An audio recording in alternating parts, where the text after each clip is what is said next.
call me Mom. Let's renew the celebration. Hug? We don't have to, okay. Cause our daughter's getting married. And her best friend's getting married. And our daughter's getting married. And our girlfriend's getting married. And our son is getting married. And his boyfriend's getting married. Once again, love has carried the day.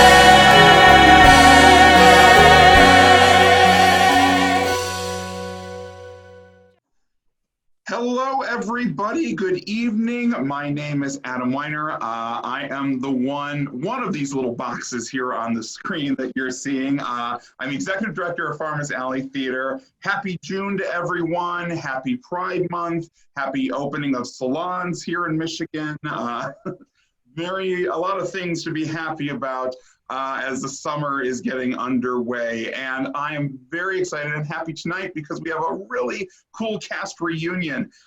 It has been 3 years, right? In June of 2017, that our production of the hilarious musical, It Shoulda Been You, premiered. I believe it was a West Michigan premiere. That's right. That's right, Kathy says yes. Mm-hmm. Fairly new. The show debuted on Broadway, I think, I have the notes for like 2015. Yeah. Is that right? Yes. That's when you saw it? Yeah. And such a fun show about a wedding where nothing is what it seems. And I'm going to introduce everyone who's here real quick, but I wanted to give everyone out there a little refresher. So I have this great synopsis coming directly from the musical's website. To give you a refresher. Maybe some of these actors need a little bit of a refresher of what the show was about as well. So let me, I'll give you, okay. So here's the synopsis of the show. It Shoulda Been You. A world where nothing is what it seems. Religions collide. Machiavellian plots are revealed. Promises are broken. Secrets are exposed. And hope springs from the most unlikely of places. Is it the latest conflict in the Middle East? Wow. No, it's just the Steinberg wedding. The charming, funny, and original new musical, It Shoulda Been You, invites you to a wedding day that you'll never forget, where anything that can go wrong does, and love pops up in mysterious places. The bride is Jewish. Where's the bride? Missy's the bride, right? The groom is Catholic. Mike is not here, but he is Catholic.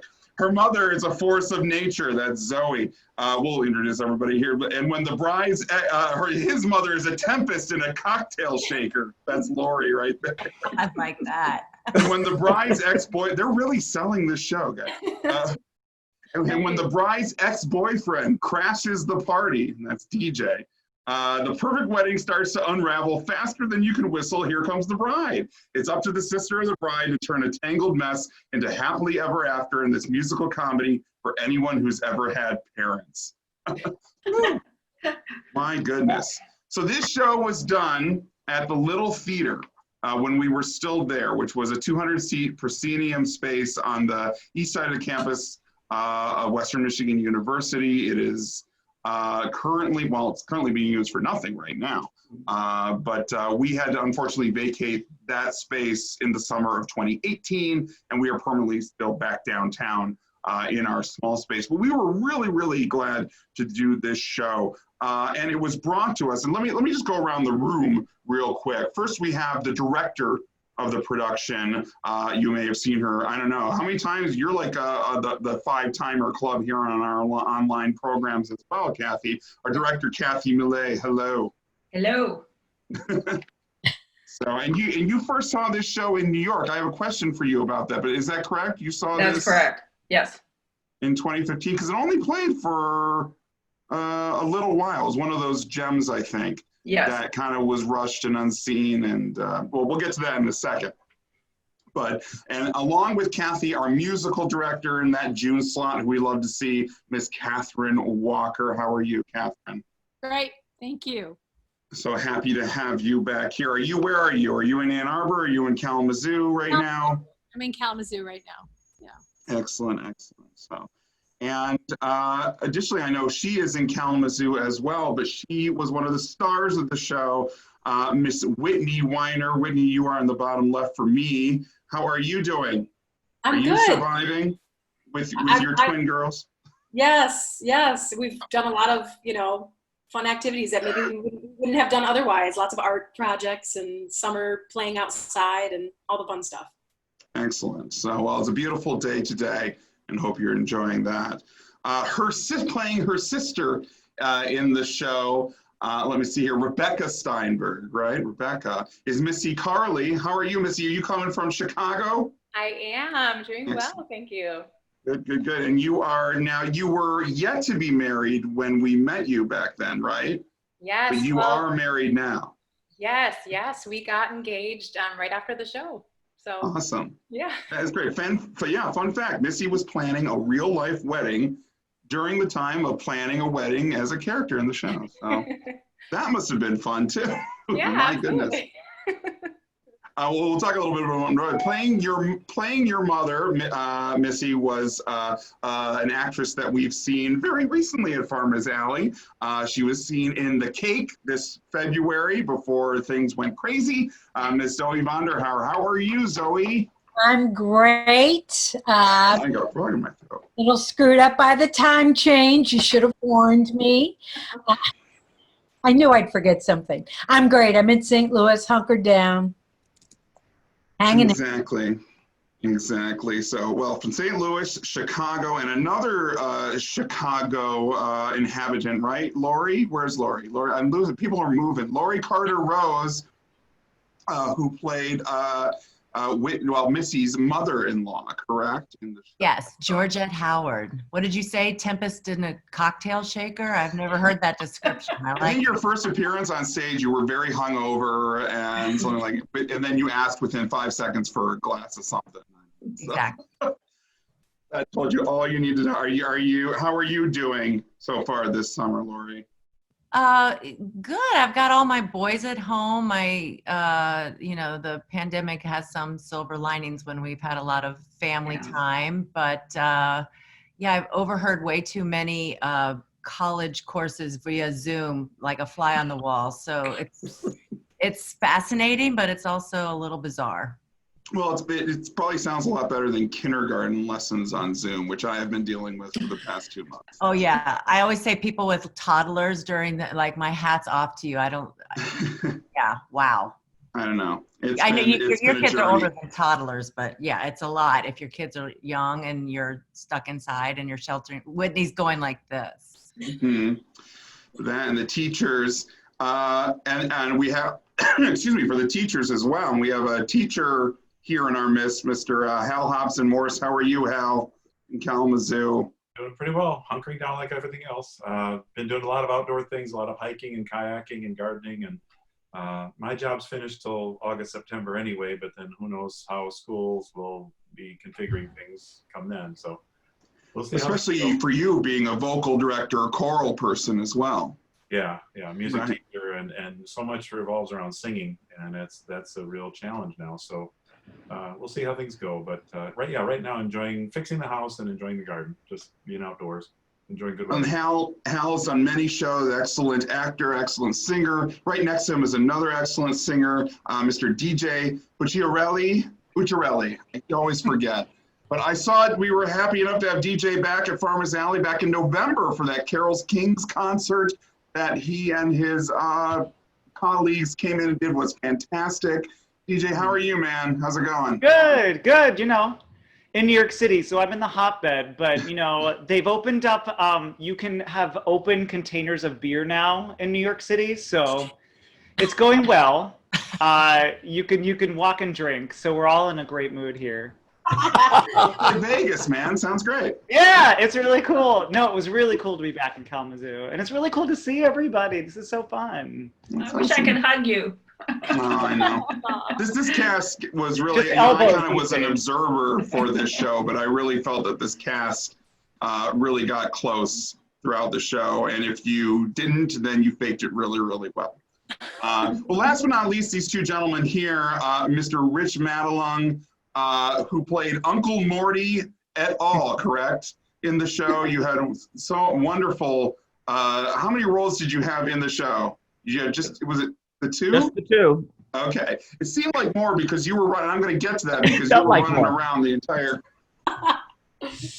during the show. Uncle Morty and starts, well, not Walt. Well, Uncle Marty had a memory problem, so that works really well. Yeah. Well, I just think that it's a great tribute to Walt that I've forgotten all about him already, because it was that kind of character. No, it was great. You had some great. Everybody. It's another great thing about this show. Everybody has great moments. Everybody kind of gets their moment in the show as a truly ensemble piece. And rounding out the ensemble that we have here tonight, Mr. Ben Zillman here on the left. How are you doing, Ben? You were. I'm sorry. I'm doing great. It's so good to see everybody. I can't tell you, Kathy. It's so good to see you. I've been thinking we have to have lunch, but anytime we get together for lunch, it's 3.5 hours. So we have to find somebody where we could go. Maybe we'll Zoom lunch. So. Let's do that. Okay. Well, Ben brought it all together because he was the wedding planner, Albert, in the show. He had answers for everyone except when talking to the groom's mother. He said, "No habla inglés." Glory for that show. Whew, okay, I got through everybody. Oh, my goodness. Well, the first question I have is for Kathy.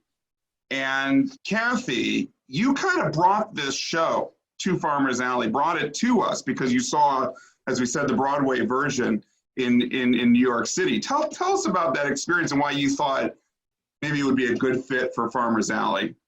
Well, I really didn't know very much about the show at all, but I saw the cast list and I had to go see it. I mean, it was as though it was Broadway royalty on stage all at the same time, starting with Tyne Daly, who played the bride's mother. And of course, she was, won 6 Emmys or something for her roles on TV, and she had won a Tony for Gypsy. Yeah, absolutely. Chip Zion, who I had the opportunity to see play the baker and Into the Woods. I got to see him play Marvin and Falsetto, is one of my favorite actors. Harriet Harris, who I saw in Thoroughly Modern Millie, who won a Tony for her performance. I hadn't seen Lisa Howard on Broadway, but I had seen her perform at Scott Coulter's wedding, and she's amazing. And so I thought, boy, I really want to see her. Plus, she was getting really great reviews. Sierra Borges, who I had never seen perform live, but she was the original Little Mermaid. She was Christine Daae and Phantom. So it came with this powerhouse cast, and David Hyde Pierce directed it. But that's right. Yes, and I think they needed that cast to sell the show in a way because it was an original idea, but it's still, the script is so funny. He was able to round them up, that's for sure. And he was the frosting on the cake. This was the first time he had directed, actually. Oh, really? And it was his husband, Brian Hargrove, who had written the book and the lyrics. And nobody has comic timing like David Hyde Pierce. And it was laugh after moment after laugh. And those of you who know my career and what I love to direct, I like meaty things. I like social issues.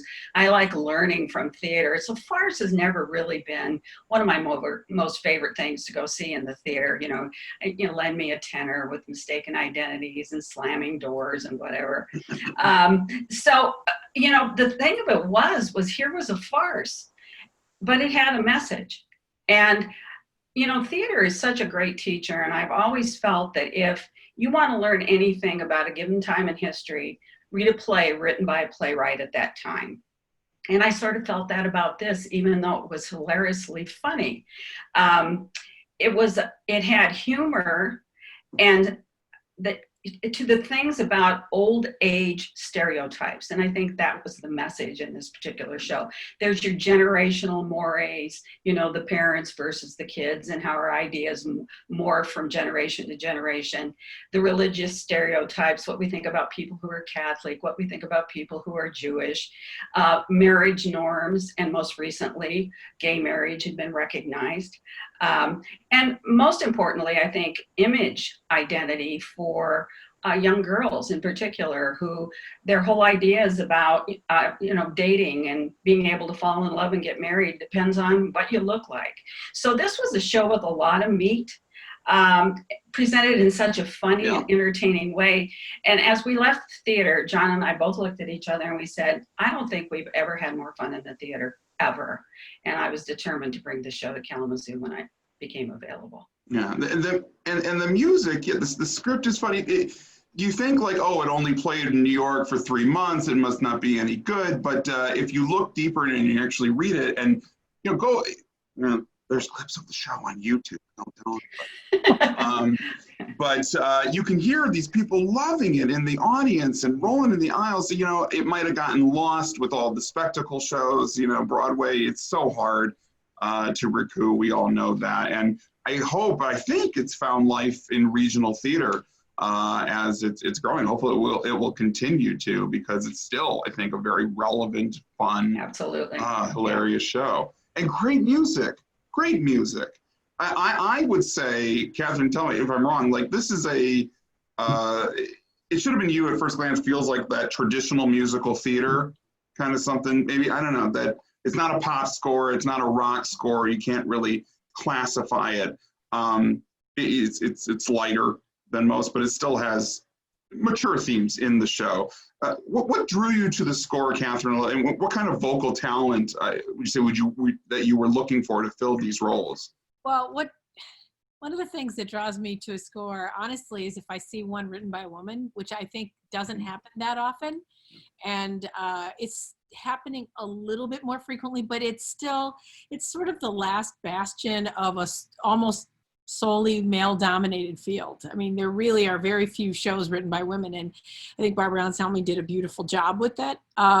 You're right, it's a more traditional musical theater sound, kind of through a more contemporary lens, but a traditional sound, Right. I think one of the challenges was to kind of minimize the orchestra and still give it a rich sound. So we spent some time figuring that out.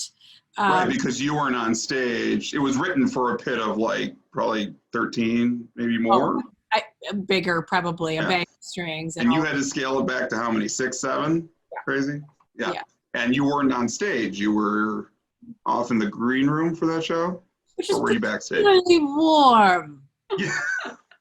The green room. It was like 100 in there, and I'm really not exaggerating. So it was really, I say that because it was really hard to stay in tune, not for the keyboard, obviously, but for string players and woodwind players. I mean, when you're dealing with that kind of temperature, I mean, we had some rough days in there. Yeah. The little theater in the backstage area did not have good HVAC control. Well, and the if I remember, sun was pointed right at the room where we were, and it would just sort of, in spite of best efforts, we did try, but and everybody, were great sports to be in the dressing rooms there in June in Michigan. Does anybody have any other lovely comments to make about the? I loved my dressing room. Missy and I and Steve. Yeah, Steve was our savior. Steve Hodges, who did our like wigs and stuff, and he would. I remember him bringing us wet towels for our necks and stuff because we would be sweating when we come off stage. Yeah. Well, that's one good thing that we don't have to worry about in the little, not being in the little theater, I guess, sweating our butts off, I guess. But also because you guys were running around, because as Kathy said, it is a farce in many ways. The set is lots of doors, people are running. At one point, DJ, I think you come on a scooter or something like that, right? I certainly tried on that scooter. And if I remember correctly, it was Carly's scooter. This was not a full-size scooter. I think that scooter became my daughter's scooter as well, so. So I A for effort on that scooter across the stage. I'm pretty sure I bit it more often than not. And everybody, you guys were all so good about not laughing at me, because there was one point where I would go between two arches and just literally scoot in and out. And more often than not, I'd scoot, fall on my face, pick up the scooter, and walk out. But here's the best thing, like, there's no reason for you to be on that scooter, right? It just says in the script, like, you go across the stage on a scooter.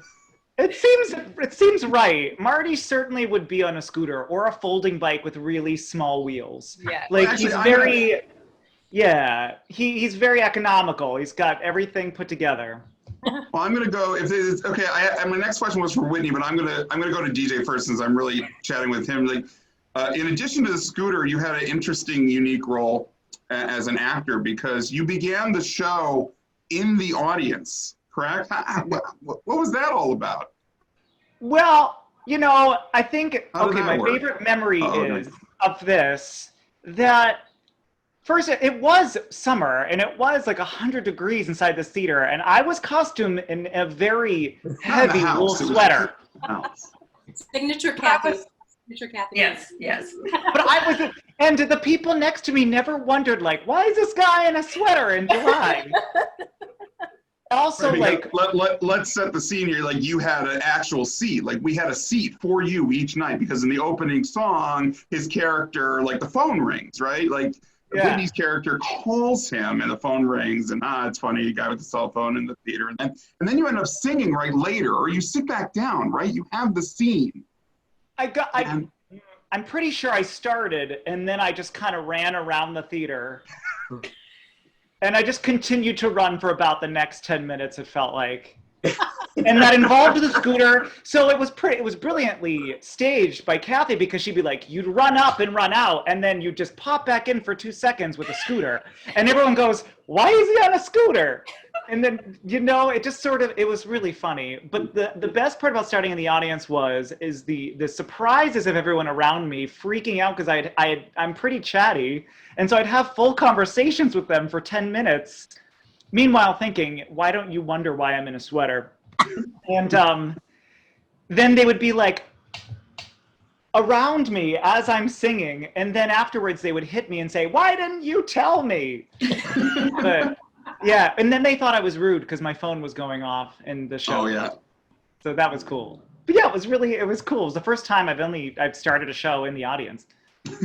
It's a great part, because he's like the ex-boyfriend who kind of shows up to the wedding and the parents end up my motorcycle.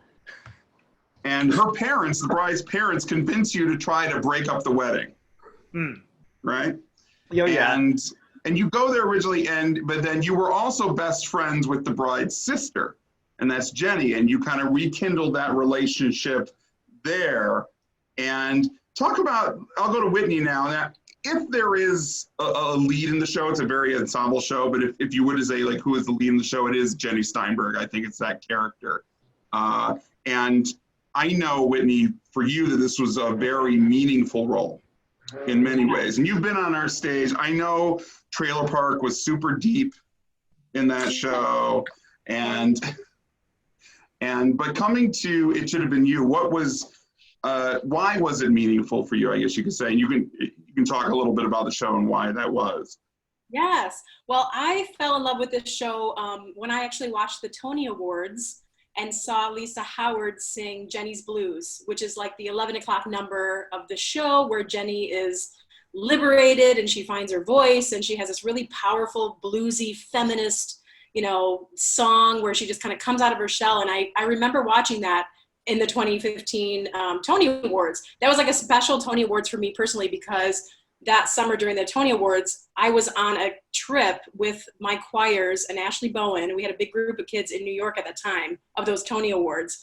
And so we were all watching, and I remember watching that. And as soon as I saw it, I already loved Lisa Howard from Putnam County Spelling Bee. She played Rona Peretti in that. And so I love Lisa from that.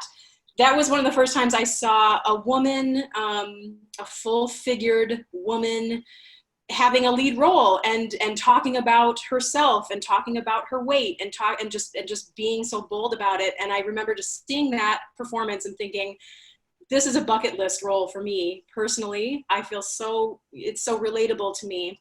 And then when Farmer's Alley was going to do it, I was just so honored to be cast in the part as Jenny.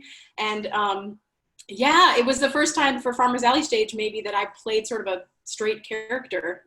I was not just, a crazy trailer park person, but the role was so deeply meaningful for me because to be honest with you, as you guys are talking about it being a farce, I'm like, oh my gosh, I forgot it was a farce, because for me personally, it was so deeply meaningful.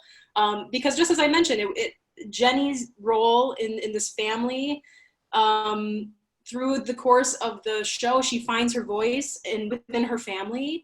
She finds her voice personally, coming to terms with who she is and how she doesn't want to live by anybody else's rules anymore.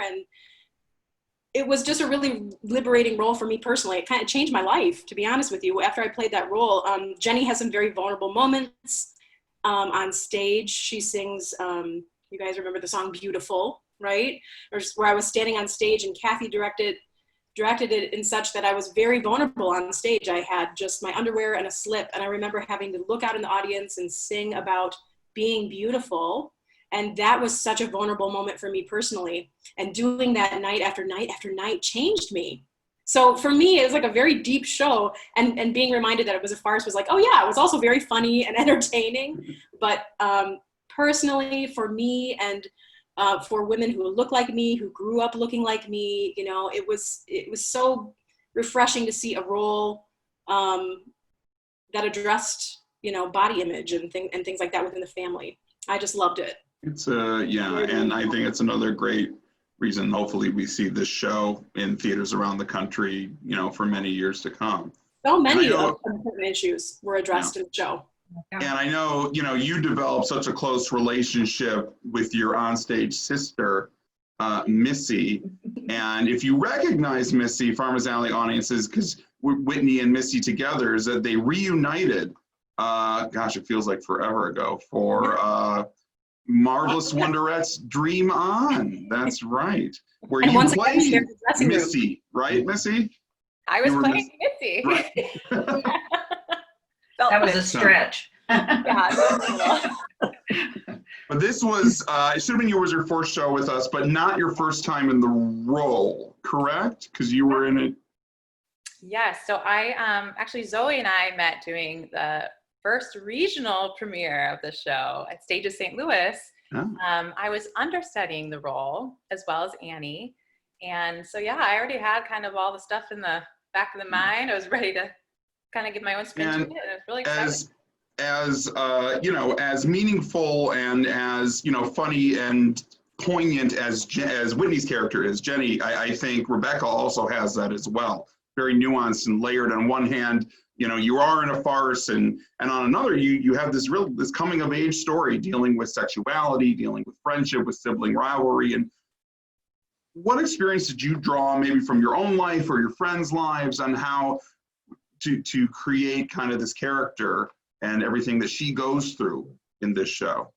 Yeah, absolutely. I mean, every time I approach a character, I definitely want to find all the truth in it, you know, and luckily I had the experience of knowing what the show is about, but now I could step in my own shoes and exhibit what I feel and what I've experienced with friends. And there's so many lovely people. Sorry to interrupt you. Let's just, I don't know if everybody knows like the twist of the show. The twist of the show was that Missy's character, Rebecca, and the groom, both of the bride and groom, are in love with their respective maid of honor and best man. Is that correct? That is You're correct. in love. It was Annie Shep, the Kiani, and then Michael Prolongo, who was Brian, and he was in love with his best man, Kendall, right? Correct. Yeah, and they couldn't tell their parents, and No. yes, and hilarity ensues.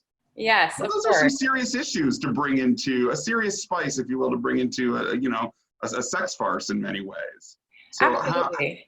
how did you work with Catherine on that to bring that? Because there's a song that you have in the second act too, which is just wonderful. And it's become, I think, it's very much an anthem, I think, in many ways. Speak to that a little bit. Yeah, you know, that's a big moment in the show where she feels like she needs to do this. She gets caught in the act by her sister, and she's like trying to debate in her mind, how can I do this? How can I have the courage to do it? But I have to let this weight off. And I think all the beats were totally orchestrated so well by Kathy. She really helped find all the emotions that you needed to exhibit that song and make it truthful and really help people feel that moment. You know, everyone went through that journey with you. And after singing that song, you could feel the energy of the people feeling good for you, feeling that you did this. And it felt really great. Looking back on both productions, do you think there's a difference in the experiences, and not necessarily good or bad, but? No, I mean, you know, it's interesting. We've talked about this a lot as a cast, you know, every night with the kiss, what the reaction would be like, you know? And I think in both productions, you know, sometimes we would have moments of giggles, or some people might have left, or people cheer. And you really go that journey with the audience. And I would say that was very similar with this. But I feel the community at Kalamazoo was so accepting, and it was so lovely to finish the show and have people come up to you and be like, I don't get to see that story on stage. And it was so wonderful that you did that. I feel welcomed. And I thought that was super heartwarming, and it was wonderful to see every night. Yeah, for the most part, it was good, great reception and good feedback. We'll talk a little bit about some of the other reception later. But throw in too there that that was a particular moment. Sometimes you're frantic backstage, you have no time to do anything but get ready for your next thing. But during that song, fortunately, I had a minute to breathe, and there was a crack between the flat stage left that I could peek out. And every single night I was there watching and just going through the song with her. It was always a moment of theater. It was so beautifully done. So. Thanks for that, Hal. Yeah. I do, however, want to go to the mothers here next. At least the mothers on stage. Zoe. Yes, sir. Zoe, you are a member of Actors Equity Association, along with DJ and Lori. Missy, are you still? I know you were getting. What? 2 weeks away. 2 weeks away. She's Yeah. always, folks. It's not if, when. Get her a contract. Yeah, right. Now you got to let your people start working again. But anyway, you are an actor, a professional actress, along with Lori and DJ, and this was your first time, right, at Farmers Alley. And we must have done something right because you've been back a few times.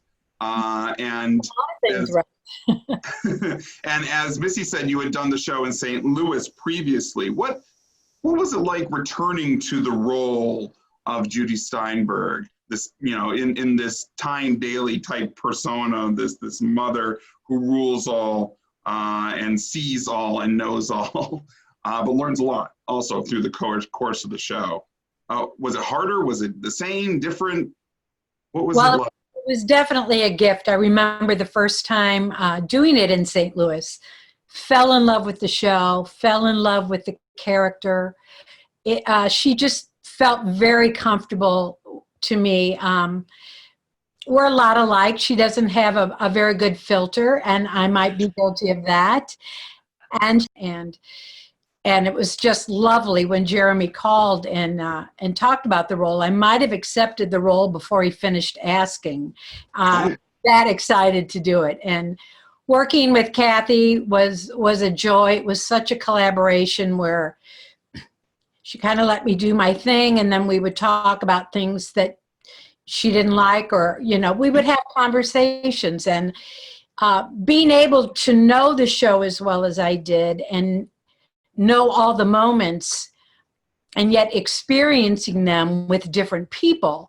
I mean, it's the same moment, but a whole different moment when you have it coming from different people. And I'm just blessed. I hope I get to do it again. It's a wonderful show. I just love it. Love it, love it. We always thought, we were like, oh, you couldn't do this show in Farmers Alley, and that's it. Could be tight, but you could, maybe. I don't know. Kathy? Can I interject something funny Yes. here? The reason Zoe came to do the show was I always do a little research. Who's played the role in the country, that kind of thing, since we can call up and invite professionals to join us. And I had read a review of Zoe. So I went to Jeremy and I said, I want you to contact this Zoe Vanderhaar. And he went, who? And they had actually done a show together. What was it, like 20 years ago or something, Zoe? 2000, yeah. That's right. And he said, I think I know her. I think she played my mother. And oh my gosh, it was so weird. So anyway. It was wonderful to reconnect. Yeah. And Lori, had you done the show? I keep thinking it's like, until you did it. No. So this was your first time. Yeah. First time, you mean first time doing this musical? Yes. Yes, and I wasn't all that familiar with it, and the more I looked into it, and in preparation for the audition tape that I sent, I was like, this is my favorite kind of musical. I know, Kathy, you're saying you're looking for something with a little more depth usually, and this is more on the far side, but checked all the boxes for you with a strong message and all that. I just love the cast of characters and the zaniness and yeah, being able to see little snippets of it on YouTube that you mentioned. I was like, this. I don't know actually why more regional theaters don't do it. I feel like it is such a beautiful message of, you know, inclusion and bringing humor and something a little more deep-seated along with it. So No, there's no ABBA in it. Can't do it. There's no ABBA. Lots of good messages without being preachy. Exactly. It's one of my favorite things about it. Yeah. And Lori, you were also a member of Actors Equity Association. You live in Chicago, but you work in Chicago as well as other areas of the country regionally. And you know, Farmers Alley has always kind of had to educate our community on what an equity theater is and why it's important to have one in your community, and you have the ability with working with equity membership candidates who are usually students or younger folks earning their way. Missy is one of those, right? She's got 2 weeks left. So why would you say, or hopefully you would say, that there is a benefit of having an equity house in your community and working with EMC candidates, and why that's important? I don't know if you could speak to that a little bit. Well, you know, in Chicago, we have a wide array of types of theaters and sizes of theaters, and there's a very vibrant non-equity community here of theaters, as well as the big equity houses. But even at the big equity houses like Goodman, Steppenwolf, Court, they also hire non-equity actors frequently in a mixture of the cast. So I always feel like there is talent to boot in the EMC pool, and I mean, we've got Missy Carley here as 2 weeks away. She's such a pro. So you know, they are typically younger, I guess I would say, but over the course of this pandemic, I've taken some online Zoom classes, and the composition of the class has been mostly younger, maybe, you know, newly graduate theater conservatory students, and I learn way more from them than they would learn from me. It's really a great two-way street to get their fresh approach on things. So yeah. And for the show, it was kind of like you had multi-generations in the show. Like you had your generation, and then you had the kids. Yeah. Right? What did people take on? Like, I'll show you how it's done, kid. Just different types of parenting, okay? Different types of parenting.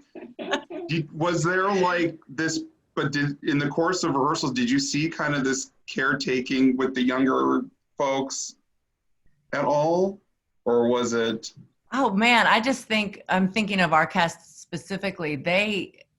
Who I would put in the younger camp, everyone had such a strong handle on what the musical was about and what they needed to do, and, you know, approaching their characters. I mean, Kathy created the best environment. Like from the get-go, the first day of rehearsal, I thought we are in good hands, and everyone gelled. Like you said, it's curious to know that this was maybe an interesting chemistry that you don't always see with a big cast, but we all loved working together. And a lot of us, you know, we still keep in touch, and this Zoom call is so fun to see our faces. Yeah. It's cool. Well, Lori, we thank you for that. And I hope, you know, all of you, gosh, you know, and I know we've already seen folks on the screen back on our stage, and hopefully it's just a matter of time to get everybody else back on, especially this gentleman, Mr. Ben Zillman.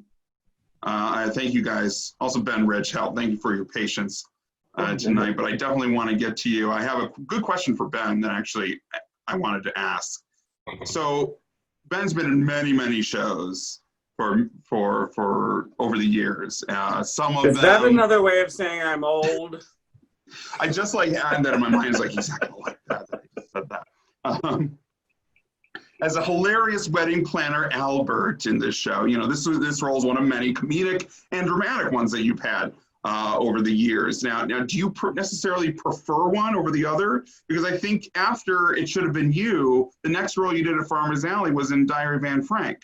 So you really, you went the gamut for those two roles. Do you approach doing a serious role or a comedic role any different? Because you're pretty adept at both from what I've seen. Oh, thank you. Thank you so much. And first of all, I want to thank you for those opportunities. Yeah. Because they were terrific experiences, both of them. For my process, you know, they're not dissimilar in one way and they're very dissimilar in another way. And when you start to approach a piece and look at a character and examine the world in which they live and the way they relate to the other characters on stage, that's pretty similar, whether it's a comedy or a drama. And as Missy said before, the truthfulness is so important, whether you're doing a drama or a comedy. But with a comedy, you have to go back and examine the script yet again, looking at the mechanics of the comedy involved. You know, people say that performing comedy is so much harder than performing drama. And I think one reason that is because there's a discipline that's required when you're playing comedy that isn't necessarily required to be effective in a drama. And so you go back and you look, you know, you examine the script and you say, where's the setup? Where's the payoff? How does this tie back into this? How could this be funny?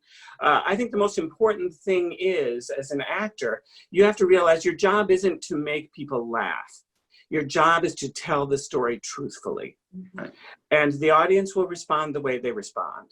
Don't ask for the laugh, ask for the shaker of salt. It's exactly right. It's exactly right. Yeah. Absolutely. So there are a lot of laugh lines. In a show like this too, a joke could land one night and then completely thud another night, depending on the audience, right?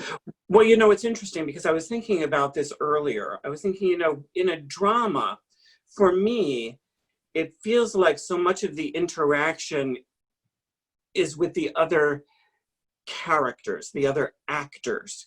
And you invite the audience in to observe. And with a comedy, so much more of the interactions in some strange way is with the audience. Mm-hmm. It's a different relationship. They're another character in the play. You're absolutely right. Yeah. And, you know, and Hal, you know, kind of piggybacking on to that, you've also done over your career many comedic roles, many dramatic roles, and also, you know, you've been a leading man. You were, you know, Horace Vandergelder and Hello Dolly, amongst others, and your wonderful supporting man, which is what you did in this show, as well as like in It's a Wonderful Life this past December. You supported with your voice and your fingers playing the piano so beautifully. Do you prefer one to another, having like a character role versus a leading role? For my career, as far as acting, I have always been freakishly tall. In junior high, I was taller than anybody else. And so it right away, people said, Dad, you're going to play the dad. And I played the dad in Sound of Music and Fiddler on the Roof. And, you know, sometimes it gets you in the door and it's, hey, great, I get to play the dad because I'm tall. But after playing role after role after role, it feels like, you know, kind of the toxic masculinity. The man goes to work and he's so stressed and he comes home and he yells at his kids and he just doesn't have any time for them or doesn't listen and after there's so many patterns of that and so many roles that are written that way that you start to get, you know, I want a little variety. I want something different, you know? So yeah, when I did Smudge and Forever Plaid, that was just a total, okay, now you're a 20-year-old, you know? And that was a nice break. Or I like being like witty, clever. You didn't have to worry about that authority. Yeah. Stance, yeah. Be meaner, Hal. Be meaner. You know, come on, come down on him. But you kind of got both in this show, though, because you had this great moment where you had this soft shoe dance with your son, right? And then you tell him like, you better have her sign this prenup or I'm kicking you to the curb. Right. So, yeah. He comes down hard on his son, and it's pretty clear they've had not a lot of relationship. They haven't chatted much, and for him to say "I love you" is just a real tough challenge. But yeah, I was thinking when you were saying about is it farce or is it serious? And if you look at like Shakespeare's Twelfth Night, you know, you've got there's a whole lot of mistaken identity and comedy and in and out of that. But it starts with twins that are separated by a shipwreck, and they both think the other is dead. Not just brother sister, but they're twins. So comedy always comes out of reality and depth and, you know, real life. And then that's what makes it funny and ironic and everything. The ironic leads to the humor. But no, I really enjoyed this. I have to say, I never thought I would be like a featured dancer in a show. And I think Mike Prolongo and I, the dance that we did was the most dancing in this whole show, except maybe the wedding song. But and you know, I like 5 or 10 years ago thought, well, I probably won't ever, you know, be featured in dancing again. And wow, okay, here I go. And we did a soft shoe and a tap, and it was so much fun. It was so much fun. Looked great too. Just so you know, Hal, Lori was really happy that you were so tall. Remember, Lori? She said to me, "Oh, good casting, Kathy's tall." Well, we'll see in a second because I got. We're gonna look at the pictures in a second, but I wanted to. We had great, you know, husband-wife chemistry on that. I just loved doing scenes with Lori. It was so much fun because we just kind of, you know, it just flowed. It just felt very comfortable and natural. So a lot of fun. Get me the ice. Yeah, Bring me the ice. Wasn't that my constant line? Yeah. I think you always have a drink in hand when you're in the show, for sure. I'm sure Rich also gave you that drink many times. Rich, I wrote here, I think, you know, in many ways, you have the hardest role in the show. You and Gina, because you had multiple characters. You were designated to moving scenery and to change costumes and wigs. How did you guys manage? You had these poofs, and you'll see in the pictures in a little bit, these poofs that were moved around. You know, talk a little bit about that process. And what was that like? Really? Oh, yeah. I do love talking about poofs. Yes. It's interesting because I hadn't heard the word when we started the show. I hadn't heard the word poof since college, since, you know, scenic design or theater history or something. But it was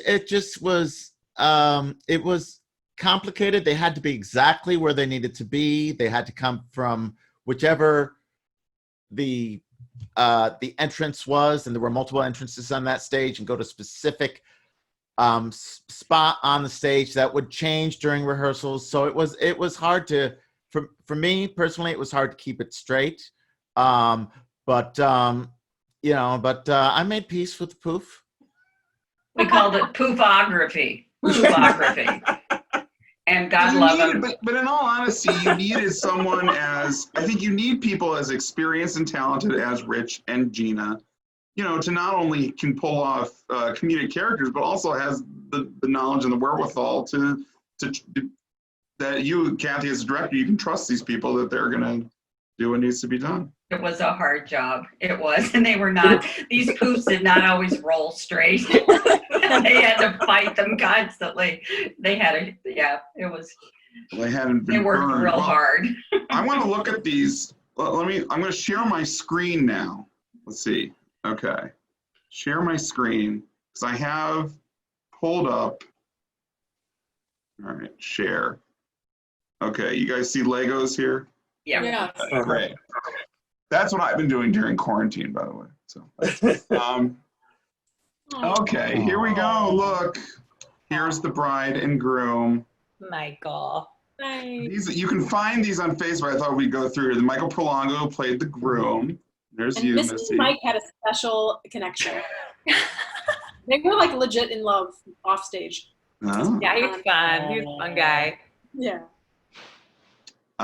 There's DJ. In so many layers. So many layers. So hot.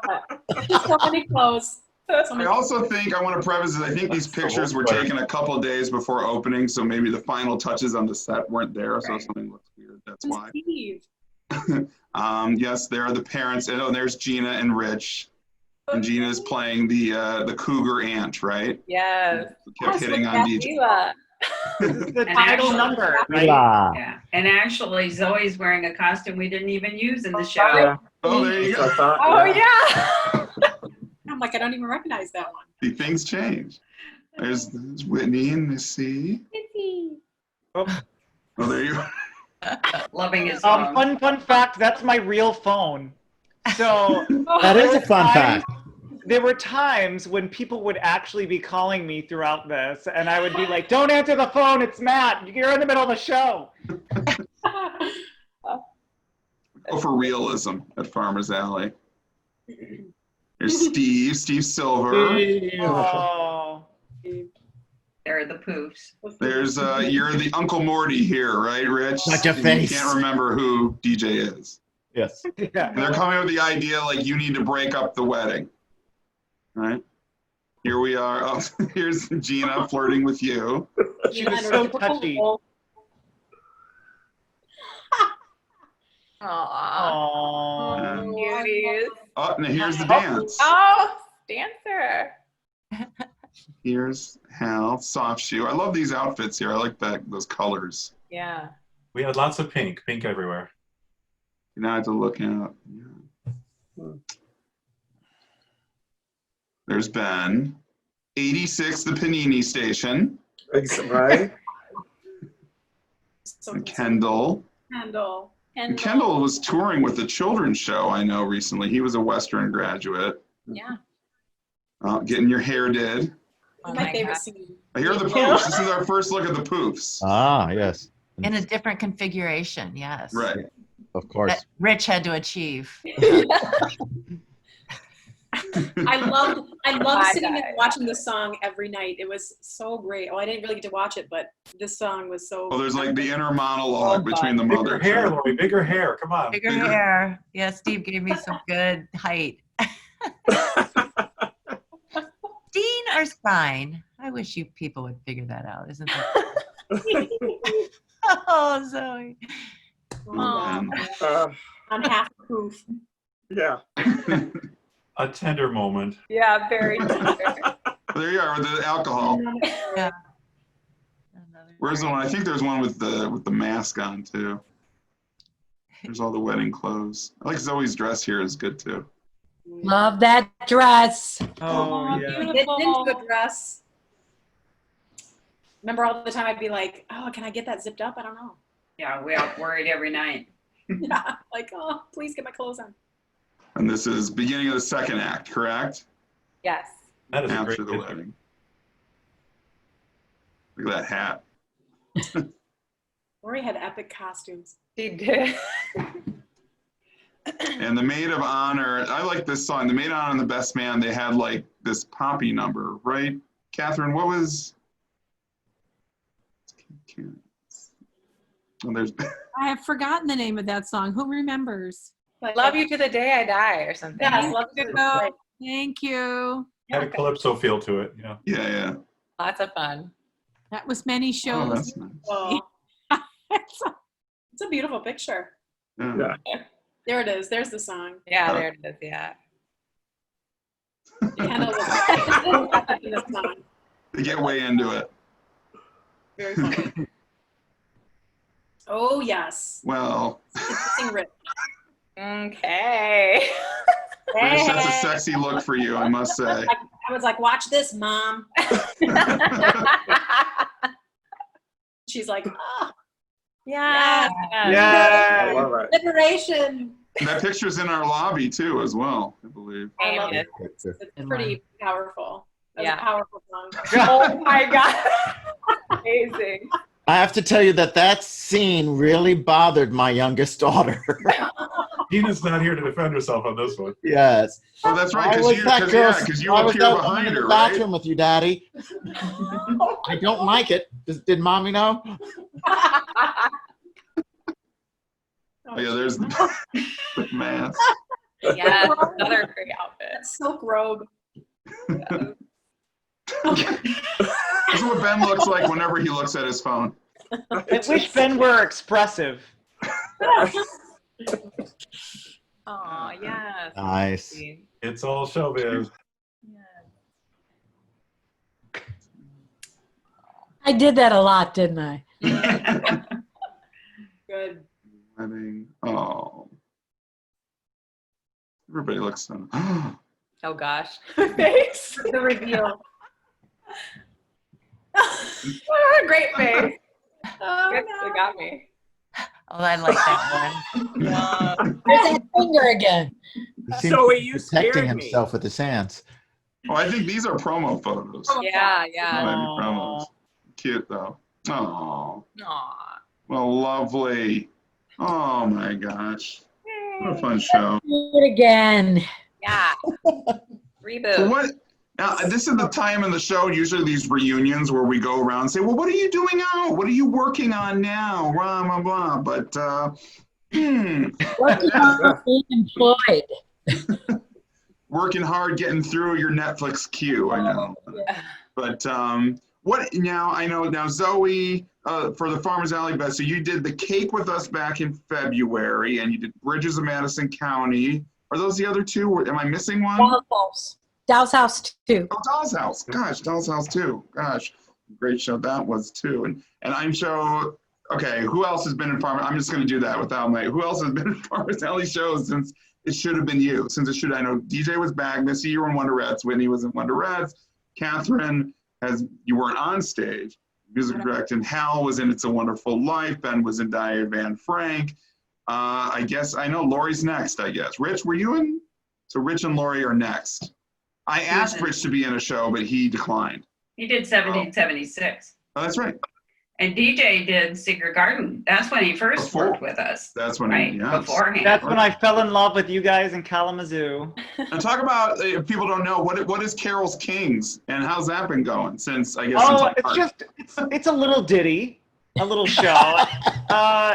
Thanks for bringing that word back. Oh, look what Hal's got there. A little ditty. And actually, a lot of Carol's Kings was created during It Shoulda Been You. A lot of it. Because I remember, DJ, I remember backstage when you were saying, I'm kind of on the side working on this project. I have this idea. I don't know if it'll come to fruition. And you were sort of describing it.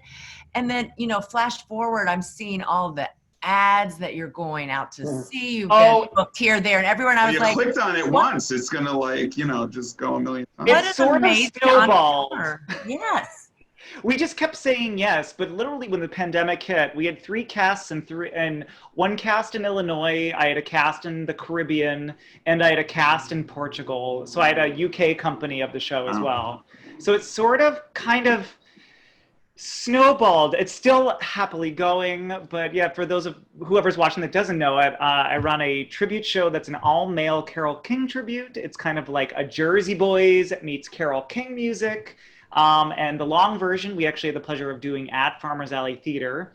Is not just Carole King. We also do James Taylor, Joni Mitchell, Carly Simon, Sunil Sadaka. Yeah, so it's really, really cool. But a lot of it was created during It Shoulda Been You. Like, I think the idea was there, and I had a really cheesy script going that's no more. And, so we get 10% then, right? Yeah. 100%. Yeah. I'll give you, how about 10% of everything we're making now? Oh my goodness. So anybody else want to share what they've been going? And I know Lori, I follow kind of everybody. And Lori, I love Lori sends us a card. You send us postcards, not only of the work that you do, but of your family. We're on the Christmas card list. I'm so honored to be part of that. Yeah, and Adam, no one gets off my Christmas card list. Uh-oh. If you're on it, you're gonna, honestly, you're gonna see my kids as like 50-year-olds, and I'm gonna be with my grandbaby and coming your way. Well, Lori, you were ready to open a show when the pandemic closed everything, right? Yeah. Where were you? In Colorado? Colorado at the Lake Dillon Theater Company in Silverthorne. It's a little bit west of Denver. And we did our invited dress rehearsal on Thursday night, March 12th. And there was maybe like 35, 40 people in the house. And it turned out that those were the only people who saw it, because then the next day we were shut down. And I know that fate befell many theaters across the whole country. So, my disappointment isn't unique, but it still stung a lot. Like, oh, really? And I quickly drove back to Chicago because it just felt kind of weird almost to be away from my family in the face of some national crisis. So in that way, I was kind of relieved to go home, but it was so sad. They say they're bringing us back, but everything seems so up in the air. Probably your season too, Adam, right? Like what? Every day, baby. Yeah. That happened to us too. I flew to Illinois, got to the theater in Illinois for tech, and the show was canceled. No joke. Literally showed up to the theater. Yeah. But they're really cool. It's the Batavia Fine Arts Center, if you guys know it. That's beautiful. And Dominic Cotero, who's the general manager there, was like, I'm so sorry, but we're going back now April 17th of 2021. Good. But it's been really cool to see how digital and virtual everybody's getting. Like Farmers Alley, you guys are really killing it. Well, because everyone else is kind of scared to even try stuff. It's, you're kind of forced to.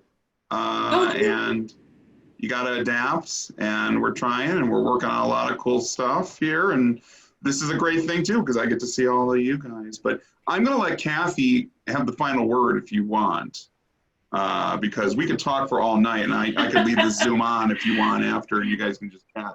Well, people ask me all the time, what's your favorite show? What's the favorite show you've directed? And it's impossible to choose because all of them are special in certain ways, and some you can't wait to get over, but most of them you really, really enjoy. But what I remember most about this production is the camaraderie and the great fun we had in delivering a really, really special message. And you do keep in touch with casts, but not like this one. For some reason or another, I feel like there's a friendship that has continued. I mean, I went and spent the weekend with Lori in Chicago, for example. I mean, that was just such a wonderful weekend. We were having auditions in Chicago, and I went and stayed with her, and instead of getting a hotel, she's so welcoming and lovely. And Zoe's been back so many times. We've had a lot of social time together, and just really, really special. So it's so wonderful to see all of you. I'm so glad that I was involved in this tonight, so I had that opportunity, and can't wait to work with each and every one of you again. Oh, thank you, Catherine. You need to come back again and stop doing other things in the summer. We haven't seen you for the last couple of summers, and then of course this year, boo. Yeah. She's big time, man. I don't know what to say. Fly to Thailand.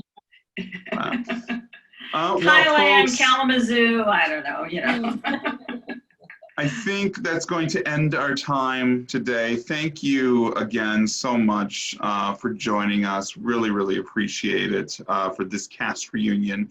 And thanks for everyone for watching this. If you have gotten this far, I want to let you know that coming up next this Thursday at 8 p.m. is our second edition of the Koch Corner.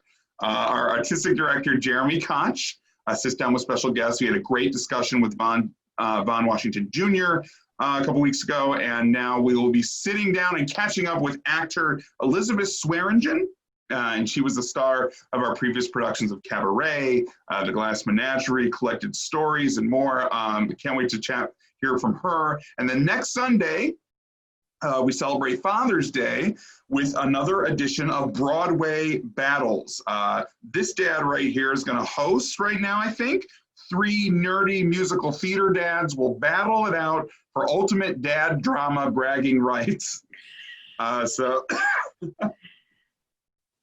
Sorry, please stay connected for following us on all of our social media, and we'll do our best to keep you informed of everything theater related, both online and hopefully live in person when it isn't safe to do so. It's a brave new world out there. We're doing our best to communicate with you and bring you compelling stuff while we're on this brief intermission. So I hope everyone had a great time tonight. Thank you again to the wonderful cast of It Shoulda Been You. Keep following us. We'll be right here. So stay safe, stay healthy, and we'll see you at the theater.